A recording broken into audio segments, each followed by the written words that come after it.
출애굽기 5장 1절부터 14절까지요. 한 목소리로 함께 읽습니다. 그 후에 모세와 아론이 바로에게 가서 이르되 이스라엘의 하나님 여호와께서 이렇게 말씀하시기를 내 백성을 보내라. 그러면 그들이 광야에서 내 앞에 절기를 지킬 것이니라 하셨나이다. 바로가 이르되 여호와가 누구이기에 내가 그의 목소리를 듣고 이스라엘을 보내겠느냐. 나는 여호와를 알지 못하니 이스라엘을 보내지 아니하리라. 그들이 이르되 히브리인의 하나님이 우리에게 나타나셨은즉 우리가 광야로 사흘길쯤 가서 우리 하나님 여호와께 제사를 드리려 하오니 가도록 허락하소서. 여호와께서 전염병이나 칼로 우리를 치실까 두려워하나이다. 애굽 왕이 그들에게 이르되 모세와 아론아 너희가 어찌하여 백성의 노역을 쉬게 하려느냐. 가서 너희의 노역이나 하라. 바로가 또 이르되 이제 이 땅에 백성이 많아졌거늘 너희가 그들로 노역을 쉬게 하는도다 하고 바로가 그날에 백성의 감독들과 기록원들에게 명령하여 이르되 너희는 백성에게 다시는 벽돌을 쓸 집을 전과 같이 주지 말고 그들이 가서 스스로 집을 줍게 하라. 또 그들이 전에 만든 벽돌 수요대로 그들에게 만들게 하고 감하지 말라. 그들이 게으름으로 소리질러 이르기를 우리가 가서 우리 하나님께 제사를 드리자 하나니 그 사람들의 노동을 무겁게 함으로 수고롭게 하여 그들로 거짓말을 듣지 않게 하라. 백성의 감독들과 기록원들이 나가서 백성에게 말하여 이르되 바로가 이렇게 말하기를 내가 너희에게 짚을 주지 아니하리니 너희는 짚을 찾을 곳을 가서 주우라. 그러나 너희 일은 조금도 감하지 아니하리라 하셨느니라. 백성이 애굽 온 땅에 흩어져 곡초 그루터미를 거두어다가 짚을 대신하니 감독들이 그들을 독촉하여 이르되 너희는 짚이 있을 때와 같이 그날의 일을 그날에 마치라 하며 바로의 감독들이 자기들이 세운 바 이스라엘 자손의 기록원들을 때리며 이르되 너희가 어찌하여 어제와 오늘에 만드는 벽돌의 수요를 전과 같이 채우지 아니하였느냐 하니라. 아멘. 우리가 이렇게 신앙생활을 하다가 이해할 수 없는 고난, 내가 납득되지 않는 여러 가지 어려운 현실들이 우리 앞에 펼쳐지면 우리는 그때 좌절하고 낭망합니다. 더군다나 그 일을 하기 전에 기도한 후라면 더더욱 이런 마음이 심하고 그리고 결국에는 하나님 그 좌절과 실망스러운 마음이 하나님에 대한 불평으로까지 이어지는 것들을 보게 됩니다. 아마도 오늘 이스라엘 백성들의 마음이 그러지 않았을까, 아니 더 나아가서 모세와 아론의 마음이 그러지 않았을까를 한번 생각해 봅니다. 하나님께서 분명히 가라고 하셨고 그리고 하나님께서 오다가 또 피난편이라고 하는 말까지 들으면서 죽을 뻔했던 일을 경험하고 그리고 이제 하나님의 일을 행하는데 여전히 그들 앞에는 해결되지 않는 숙주와과도 같은 일들이 겹겹이 쌓여가는 것들을 눈으로 보게 되는 거죠. 자, 우리 먼저 1절과 2절을 같이 한번 읽어보겠습니다. 그 후에 모세와 아론이 바로에게 가서 이르되 이스라엘의 하나님 여호와께서 이렇게 말씀하시기를 내 백성을 보내라. 그러면 그들이 광야에서 내 앞에 절기를 지킬 것이니라 하셨나이다. 바로가 이르되 여호와가 누구이기에 내가 그의 목소리를 듣고 이스라엘을 보내겠느냐. 나는 여호와를 알지 못하니 이스라엘을 보내지 아니하리라. 아멘.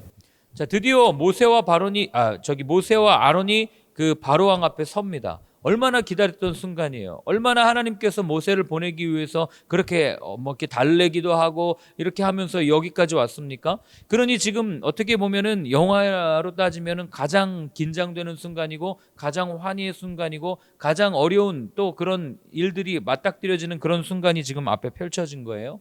그런데 어떤 일이 일어납니까? 그들은 하나님께서 그들에게 들려주신 대로 바로 왕에게 요청합니다.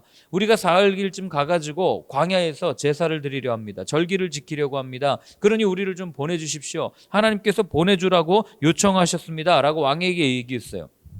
근데 여러분, 우리가 성경을 다 알고 이 이야기를 읽으니까 바로의 마음이 강팍해져 가지고 이스라엘 백성을 보내지 않았다, 우리는 이렇게 생각할 수 있지만 여러분, 상식적으로 한번 생각해 보세요. 어느 왕이 이걸 수용하겠어요? 얼마나 지금 왕이 황당한지 눈에 보이세요? 어느 날 갑자기 노예처럼 부리던 민족의 대표가 나타나가지고 자기들에게 자유를 달라. 우리가 이 모든 것들 멈추고 이제는 하나님 앞에 예배해야 되겠다. 하나님을 지키러 나가야 되겠다. 우리는 더 이상 이런 노역을 할 수 없다라고 왕 앞에 요구한다면 여러분, 세상에 어느 왕이 야 그래 너네들 그동안 고생했으니까 좀 나갔다가 휴가 좀 갔다 와라. 좀 쉬었다 와라. 뭐 이렇게 말할 왕이 어디 있겠어요. 이 어떻게 보면은 지금 이 히브리인들의 수가 적지 않은 수거든요. 그러니까 이거를 멈추면 바로 왕이 추진하는 많은 경제적 정책들이라든지 이런 것들에 차질을 입을 수 있는 그런 지금 요청을 하고 있는 거예요. 그러니까 왕의 입장에서는 야, 도대체 너네 뭔데 지금 나한테 와서 이 이야기를 하는 거야? 라고 이야기할 수밖에 없는 상황이 오늘의 상황입니다. 그러니 바로 왕이 뭐라고 그래요? 야, 여호와가 누군데 지금 나한테 그 얘기를 하는 거야? 난 여호와가 누군지 모르겠는데 이 얘기를 하는 거죠. 그러니까 상황을 알고 있는, 하나님을 아는 우리 입장에서는 바로의 불순종이라고 우리는 설명할 수 있지만, 그러나 하나님을 모르는 바로 왕의 입장에서 보면은 국가적인 여러 가지 손해, 여러 가지 어려움들을 감안하면서까지 지금 수용해야 된다는 말도 안 되는 지금 이런 일들이 이렇게 펼쳐져 있는 거죠. 여러분, 모든 나라의 지도자들은요, 자국의 이익을 위해서 활동합니다. 그렇게 표현을 하죠. 뭐 일본이 요즘에 원전 그 오염수를 바다에 버린다고 이야기할 때 뭐 이 근처에 있는 중국과 한국만 들고 일어나고, 미국은 또 처리소라는 표현을 그대로 수용하면서 그냥 묵인하고 있잖아요. 왜 그러겠어요? 다 자국의 이익을 위해서 하는 얘기지. 아무리 뭐 세상에 평화를 하고 정의를 실현한다고 해도 여러분, 모든 나라는요 다 자국의 이익 앞에서 무릎 꿇을 수밖에 없는 거 아니겠어요? 영원한 우방도 없고 영원한 적국도 없다는 이야기가 다 그런 거 아니겠습니까? 그러니 오늘 이 바로의 입장에서는 모세와 아론이 와가지고 이런 이야기를 할 때 기쁘게 이렇게 이야기할 사람이 어디 있겠어요? 자, 3절 한번 읽어보겠습니다. 그들이 이르되 히브리인의 하나님이 우리에게 나타나셨은즉 우리가 광야로 사흘쯤 가서 우리 하나님 여호와께 제사를 드리려 하오니 가도록 허락하소서. 여호와께서 전염병이나 칼로 우리를 치실까 두려워하나이다. 아멘. 왕에게 얘기했는데 거절당했어요. 그러면 보통 여러분, 왕 앞에서 이렇게 얘기한다는 게 이게 상상이나 됩니까? 뭐 이게 옛날이니까 오늘 뭐 이렇게 경호위원도 없고 이랬을 거라고 생각하지만, 여러분, 애굽은 당시 최강국입니다. 아무나 왕 앞에 설 수 있는 게 아니에요. 우리가 뭐 영화에서 보듯이 왕이 누워 있고 뭐 옆에서 여자들이 이거 부채질하고 있고 아무나 나와가지고 왕한테 얘기한다. 이 말도 안 되는 얘기예요. 그런데 지금 한번 나와서 거절당했습니다. 근데 모세와 아론이 다시 얘기하는 거예요. 무슨 얘기를 합니까? 말이 조금 바뀌죠. 사흘길쯤 더 가야 된다. 그리고 절기를 지킨다는 말이 아니라 이제 예배를, 제사를 드리려 한다. 뭐 이렇게 말을 좀 바꾼 거죠. 그리고 나서 이거 지키지 않으면 전염병이나 칼로 칠 겁니다. 이 이야기를 이번에는 정확하게 합니다. 여러분, 이런 얘기를 들으면 제가 만약에 바로 왕이었으면 그래, 너희들 가라 라고 했을까요? 저는 그렇지 않았을 것 같아요. 아마 오늘 본문에 나오는 바로 왕과 같이 똑같은 그런 이 결정을 내렸을 것 같습니다. 어떤 결정을 합니까? 4절부터 9절까지를 다시 한번 읽겠습니다. 애굽 왕이 그들에게 이르되 모세와 아론아, 너희가 어찌하여 백성의 노역을 쉬게 하려느냐? 가서 너희의 노역이나 하라. 바로가 또 이르되 이제 이 땅의 백성이 많아졌거늘 너희가 그들로 노역을 쉬게 하는도다 하고, 바로가 그날의 백성의 감독들과 기록원들에게 명령하여 이르되 너희는 백성에게 다시는 벽돌에 쓸 집을 전과 같이 주지 말고 그들이 가서 스스로 집을 줍게 하라. 또 그들이 전에 만든 벽돌 수요대로 그들에게 만들게 하고 감하지 말라. 그들이 게으름으로 소리질러 이르기를 우리가 가서 우리 하나님께 제사를 드리자 하나니 그 사람들의 노동을 무겁게 함으로 수고롭게 하여 그들로 거짓말을 듣지 않게 하라. 아멘. 애굽 왕의 바로가 내린 진단은 뭐냐면, 야, 얘네들이 이거 먹고 살만하구나, 이 진단을 내린 거예요.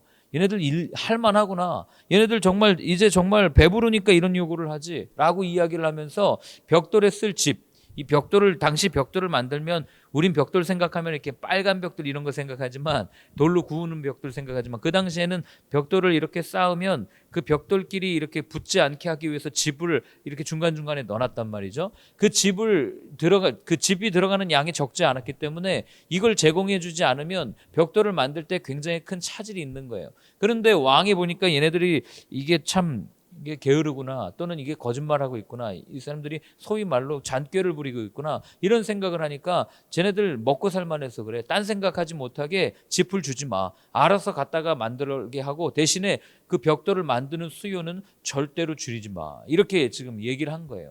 그러니 얼마나 힘들어졌겠어요, 이스라엘 백성들이. 그리고 이 말을 전했던 모세와 아론이 얼마나 당황했을지 눈에 보이지 않으십니까? 하나님이 보내셔서 갔는데, 하나님이 가라고 해서 갔는데 왕 앞에 기꺼이 겨우 서가지고 지금 얘기했는데 내린 눈앞에 펼쳐진 현실은 이전보다 더한 고난의 현실이 눈앞에 펼쳐진 거예요. 여러분, 어제까지만 해도 생각해 보세요. 모세가 엊그저께 그 하나님께서 하나님의 지팡이를 손에 쥐고 지팡이를 뱀으로 만들고 나병을 보이고 이런 기적을 베풀 때 모세가 그 완악했던 단단했던 마음이 조금은 풀어졌을 거 아닙니까? 그리고 또 아론을 만나가지고 와가지고 말해요. 아론을 만나서 이런저런 이야기를 하면서 이스라엘의 많은 장로들이 나와가지고 모세를 환영해 줄 때 적어도 모세와 아론은 그때까지만 해도 이제 하나님이 이루실 거야 라는 확신을 가졌겠죠. 하나님이 이런 기적도 보여주셨고, 그리고 분명히 나에게 말씀하시기를 이 애굽의 바로 왕이 강팍하게 한다 할지라도 내가 여러 가지 이적들을 통해서 너희들을 회복시킬 거야, 출애굽시킬 거야 라고 말씀하셨어 라는 부푼 기대감을 가지고 왕 앞에 나간 거예요. 그런데 지금 그들의 눈앞에 펼쳐진 현실은 뭐예요? 하나님께서 이미 한 번에 보내주지 않을 거야 라는 말씀을 들려주셨음에도 불구하고 눈앞에서 그 말씀이 이루어지지 않는 현실을 보면 사람이 무너질 수밖에 없는 거죠. 여러분, 우리의 신앙도 그럴 때가 있어요. 기도하다가 음성 들었습니다. 하나님께서 분명히 가라고 해서 갔어요. 하나님께서 말씀하셨습니다 하고 가는데 여전히 내 눈앞에 보이는 현실은 그게 그렇지 않을 때가 있잖아요. 그럼 여러분, 우리는요 그때 어떻게 합니까? 뭐 하나 되는 것도 없고 꼬이기만 할 때, 그때부터 시험 드는 거 아니에요? 그때부터 실족하는 거 아닙니까? 내가 이렇게 하나님을 위해서 열심히 했는데 왜 내 인생은 이렇게 풀리는 게 없습니까? 여러분, 예수 믿다가 안 믿는 안티 크리스천들 이렇게 가만히 얘기를 들어보면 다 이런 거예요. 그리고 왜 하나님은 내 소원을 하나도 안 들어줬냐는 거예요. 여러분, 저희가 신앙생활할 때 이런 일들이 없을 것 같지만 제가 이렇게 보면은 이제 저한테 연락을 해가지고 이렇게 지스교회 등록하겠다고 알려주시는 분들이 많아요. 그런데 이게요, 좋은 일이 있을 때는 마음이 편합니다. 그런데 이 교회가 시작된다고 해서 마음을 나눠서 내가 하나님의 일을 같이 하려고 하는데 그때부터 내 인생이 꼬이기 시작한다. 내 앞에 어려운 일들이 펼쳐진다. 내 인생의 광야가 펼쳐진다. 그러면 여러분, 우리 어떤 생각하는지 알아요? 옆에서 그런 얘기합니다. 거봐, 거기가 터가 안 좋아. 이런 얘기하고, 모기가 얼마나 많아. 그게 별로 좋은 공간이 아니야. 그 왜 그런 데 가서 사서 고생해. 뭐 이런 얘기하면서 여러분, 끊임없이 불평하고 어려움을 겪을 때가 이제 우리 가운데 터져 나올 때가 있다는 거예요. 그런데 놀라운 사실은요, 한 번 마음이 어려워지면 그게 계속 이어집니다. 불평이. 아무리 좋은 모습을 보여줘도 한 번 마음이 이렇게 뒤틀리면 그게 잘 회복되지 않는 것들을 보게 되는 거죠. 저는 아마 모세와 아론이 그랬을 것 같아요. 하나님이 가라고 해서 왔는데, 알고 있는데, 근데 왜 또 이런 일이 우리 가운데 펼쳐집니까? 하나님, 이거 어떻게 해야 됩니까? 더군다나 내일 살펴보겠지만 이제 이스라엘의 장로들, 백성들은요 모세한테 와가지고 따지기 시작합니다. 이거 봐라, 이게 뭐냐 이게 말이야, 이러면서 막 따지기 시작하는 거죠. 그럼 여러분, 우리가 이걸 어떻게 이겨내야 될까요? 이런 실족과 실망이 있을 때는 이겨내는 유일한 방법이 한 가지가 있어요.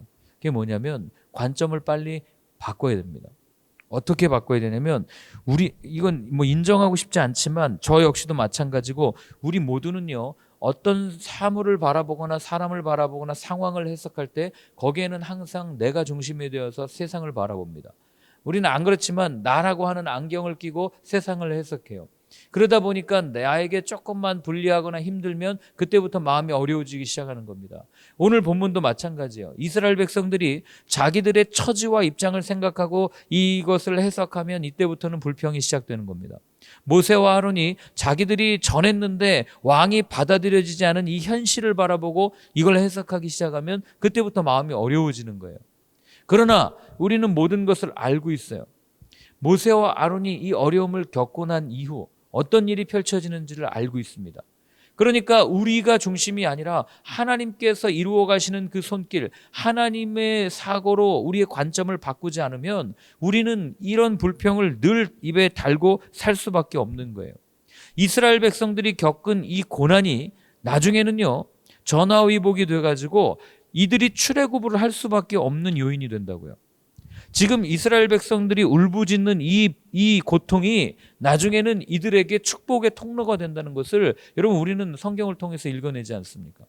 이걸 그대로 우리에게 적용한다면 여러분, 우리가 겪고 있는 이 어려운 현실, 우리가 겪고 있는 이 고난이 결국에는 하나님의 구원, 하나님의 은혜를 드러내는 아주 중요한 통로가 될 수 있다는 사실을 우리가 놓치면 안 되는 거죠. 바로의 그 광팍한 마음, 바로의 변하지 않는 그 마음이 하나님의 은혜를, 하나님의 축복을, 하나님의 능력을 경험할 수 있는 통로가 된다는 거예요. 그래서 여러분, 우리는 그런 얘기해요. 고난은 축복이다, 이렇게 이야기할 수 있는 거죠. 물론 지금 아주 고통스러운 그런 현실을 겪고 있는 분들 앞에 가가지고 야, 고난은 축복이래 이렇게 이야기할 수 없어요. 이건 본인이 느껴야 되는 거예요. 여러분, 뭐 제가 지금 예를 들어서 막 어려운 일을 겪고 있는데 여러분들이 저에게 와가지고 고난은 축복이라고 하셨잖아요. 힘내십시오 이러면은요, 제가 감사합니다. 겉으로는 그러겠지만 속으로는 어떻게 하겠어요? 속도 모르면서 이렇게 반응하지 않겠어요? 여러분, 고난이 축복이라는 건 누가 할 수 있는 얘기냐면 그 고난을 겪고 있는 당사자만이 할 수 있는 얘기예요. 그 고난을 겪고 있는 당사자가 하나님을 만나고 하나님께서 이루어 가시는 그 일들을 바라보면서 그렇군요.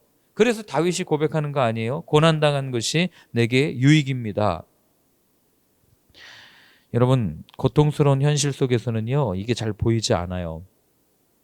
어려울 때 하나님께서 짠하고 나타나가지고 너 힘들었지? 수고했다. 내가 이 모든 일을 다 해결해 줄게. 이렇게 하고 나타나셔가지고 해결해 주시면 얼마나 좋겠어요? 그런데 이게 잘 보이지 않는다고요. 그렇기 때문에 여러분 어떻게 해야 됩니까? 끝까지 이 말씀에 붙들려 있어야 돼요. 오늘도 보면은요, 이 어려운 현실이 한 번에 딱 끝나지 않아요. 계속 이어집니다. 우리 10절부터 14절 한번 읽어볼까요? 같이 읽습니다.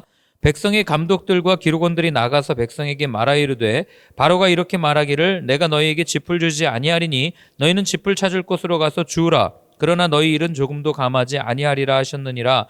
백성이 애굽 온 땅에 흩어져 곡초 그루터기를 거두어다가 짚을 대신하니 감독들이 그들을 독촉하여 이르되 너희는 짚이 있을 때와 같이 그날의 일을 그날에 마치라 하며 바로의 감독들이 자기들이 세운 바 이스라엘 자손의 기록원들을 때리며 이르되 너희가 어찌하여 오늘과 어제와 오늘에 만든 벽돌의 수요를 전과 같이 채우지 아니하였느냐 아니라. 자, 어떤 일이 일어납니까? 더 어려운 일이 일어나는 거예요. 이제 이 바로의 말이 실행되는 겁니다. 짚을 주지 마. 그래서 정말 안 줬어요. 그런데 짚을 안 주면 당연히 수요가 줄어들 수밖에 만드는 게 줄어들 수밖에 없는 거죠. 여러분, 우리가 어떤 것을 수입해 가지고 물건을 만들어서 수출하는데 수입이 안 되고 막혀 있으면 안 되는 거잖아요. 지금 반도체가 다 그런 거 아닙니까? 어려움 겪는 이유가. 그런데 지금 그 일이 똑같이 일어나고 있는 거예요. 바로가 그들에게 쓸 것을 주지 않았더니 어려운 일을 겪으니까 이 기록원들이라는 건 뭐냐면 감독하는 사람들이에요. 관리자들이에요. 벽돌 몇 개 이렇게 체크하는 사람들이죠. 공장장과도 같은 사람들인데 이 사람들이 이 이스라엘 관리자들을 쪼기 시작한 거예요. 야, 너네 왜 이거 아대로 안 만들어? 그러니까 하나님 앞에 기도해서 어려운 일을 겪었는데 그 고난이 정말 축복인가라는 걸 깨달을 그런 마음이 있었을지는 모르겠어요. 그렇게 했는데도 여전히 풀리지 않는 어려운 현실이 이들 앞에 쭉 펼쳐져 있는 거죠. 그래서 저는 이 본문을 읽으면서 지도자들의 특징 한 가지를 보게 됩니다. 여러분, 세상의 지도자들은요, 오늘 여기도 보면은 그 12절에도 보면은 백성이 애굽의 온 땅에 흩어져서 이 짚을 대신해서 그루터기를 주셨다 이렇게 표현되어 있는데, 여러분, 세상의 모든 지도자들은요, 이 민심이 하나로 모여지는 것을 두려워합니다. 자기의 지지 기반을 뒤흔들까 봐. 그래서 여러분, 우리가 그 시위하거나 아니면은 이런 거 할 때 말로는 안전상을 위해서 가이드라인을 치고 다 한다 하지만, 그러나 그걸 모이는 걸 두려워하는 이유가 다 그런 거 아닙니까? 어떻게 해서든지 분열시키려고 하고. 그래서 전 세계적으로 일어나고 있는 그 지역을 연고로 하는 스포츠계의 어떤 그런 관행들, 그런 게 왜 그러겠어요? 정치적으로 이용하면 충분히 지역 분열이나 이런 걸 통해서 이뤄낼 수 있는 거 아닙니까? 우리나라도 사실 그런 것 때문에 영혼함이 더 갈라진 거 아니겠어요? 그런 일들을 우리가 눈에 보고 있는 거죠. 그러니까 여러분, 이런 모습을 우리가 왜 깊이 생각해야 되냐면요, 사단이라고 하는 악한 영의 존재는 하나님의 백성, 하나님의 나라를 일구어가야 되는 성도들을 끊임없이 분열시킨다는 거예요. 끊임없이 그 마음의 어려움, 혼란을 일으켜요. 같은 공동체 안에서도 지금 저희는 몇 명 안 돼서 이렇게 있지만 교회에서 일을 하기 시작하고 교회가 조금 소문이 나기 시작하면 사람들이 오겠죠. 그리고 나서 일하기 시작하면 그 가운데 꼭 분열을 일으킵니다. 저 사람이 이렇게 얘기했더래, 이렇게 얘기했더래. 그리고 또 그걸 즐겨요. 어떤 지도자들은. 그래서 하나 되지 못하게 만들어 놓고. 그래야 힘이 없거든요. 그래야 악한 영이 자신들의 뜻을 이루기 편하거든요. 여러분, 세상은요, 갖가지 핑계를 대면서 사람들을 흩지만 하나님은요, 흩지 않으십니다. 하나님은 십자가 아래로 우리를 모으세요. 끊임없이 우리에게 은혜를 주시고 우리가 하나 될 수 있도록 그렇게 만들어 주십니다. 우리 막 찬양도 부르잖아요. 모이자 하나 되자, 뭐 이렇게 찬양하자 뭐 이렇게 찬양하는 것도 있는데 그 이유가 뭐예요? 왜 하나님은 끊임없이 세상으로부터 이 사람들을 불러내어서 예배하는 공동체로 세우셨냐고요. 성경 보세요. 하나님께서 항상 선지자들 개인적으로 다 말씀하시고 개인의 구원을 위해서 말씀하신 것 같지만 사실은 가만히 보면 하나님께서 이 땅에 말씀을 보내신 건 이스라엘 공동체를 위함이었다고요. 하나님은 항상 공동체가 하나 되게 만들어 주셨습니다. 이게 세상의 지도자와 이 차이인 거예요. 좋은 지도자는 사람들을 하나로 묶어놓습니다. 하나로 분열되지 못하게 만들어요. 마음을 하나로 모아요. 그래가지고 정말 서로가 서로를 배려하면서 하나 되게 만들어가는 게 좋은 지도자죠. 반면에 나쁜 지도자들은 어떻게 해서든지 분열시키려고 한다는 것. 그게 사단의 속성이라는 것을 여러분 꼭 기억하셨으면 좋겠어요. 지금이야 뭐 우리가 피부에 와닿지 않지만 여러분 뭐 하다못해 통독반이 한 4-5개만 돼도 통독반 안에만 들어가도요 10명이 넘어가면 그 가운데 편이 생겨버려요. 서로 막 험담하기도 시작합니다. 제가 그런 일을 많이 봤어요. 공동체를 하면서. 그렇기 때문에 여러분들은 정말 끝까지 하나님의 방법, 하나님의 생각, 흩고자 하는 그 세상의 방법이 아니라 끝까지 하나 되게 하고자 하는 그 하나님의 능력, 하나님의 방법을 추구할 수 있는 여러분들의 삶이 되었으면 좋겠습니다. 그리고 결국에는요, 다들 아시겠지만 그런 하나님의 방법, 하나님의 뜻이 승리한다는 것을 여러분들 아시지 않습니까? 그러니 여러분들 가운데 어떤 어려움과 고난이 있더라도 오늘 기억하십시오. 그 고난을 통해서 하나님의 은혜가 충분히 드러날 겁니다. 그리고 그 고난을 통해서 하나님의 은혜가 이어지는 통로가 될 거예요. 그리고 세 번째로 그 고난을 통해서 많은 사람들이 하나님의 영광을 바라보는 그런 은혜의 창구가 될 겁니다. 그래서 여러분들이 어려움 가운데 있을 때 끝까지 포기하지 않고 하나님을 붙들었으면 하는 마음을 오늘 여러분들에게 꼭 전해드립니다. 자, 오늘 같이 기도할 때는요, 이렇게 한번 기도했으면 좋겠습니다. 하나님, 이해되지 않는 현실 속에서 믿음의 눈으로 하나님의 방법을 따르는 용기 있는 삶을 살게 하여 주옵소서. 하나님의 마음이 내 마음 안에 늘 충만히 넘치게 하여 주옵소서. 한번 같이 기도하겠습니다. 하나님 아버지, 여전히 우리의 삶은 어려움 가운데 있다고 이야기합니다. 어떻게 해야 됩니까? 어디로 가야 합니까? 알 수 없는 현실 속에서 하나님 앞에 원망하고 불평할 때 참 많습니다. 그러나 주님, 이제는 그 불평을 멈추고 우리의 눈을 들어 주님을 바라보며 믿음의 눈을 떠서 하나님께서 알려주신 방법대로 하나 되게 또 함께 그렇게 그 모든 어려움들을 이겨나갈 수 있는 저희의 삶이 될 수 있도록 주님 도와주옵소서. 세상이 말할 아무것도 아니라고 하나님의 방법이 너무나도 약하다고 이야기하지만 그러나 주님, 우리는 끝까지 믿음을 지키며 하나님의 방법을 따라 하나님의 뜻대로 온전히 세워져 갈 수 있는 용기를 우리에게 또한 허락하여 주옵소서. 하나님 아버지, 이해되지 않는 여러 가지 어려움들 앞에서 우리의 믿음이 주눅들 때가 있습니다. 그러나 오늘 우리에게 말씀을 들려주셨듯 현실은 어려워지고 상황은 더 힘들어져도 그 가운데 일관되게 이어져 가고 있는 하나님의 뜻, 하나님의 마음을 놓지 않고 그 하나님의 마음을 우리의 마음에 담아 하나님의 방법대로 세상 속에서 승리를 경험할 수 있는 저희의 삶이 되게 하여 주옵소서. 이제는 우리 주 예수 그리스도의 크신 은혜와 하나님 아버지의 사랑과 성령의 인도하심이 하나님의 방법을 따르며 하나님의 뜻대로 살아가겠다고 결단하는 모든 분들 머리 위에 이제로부터 영원까지 늘 함께하여 주옵시기를 간절히 축원하옵나이다. 아멘.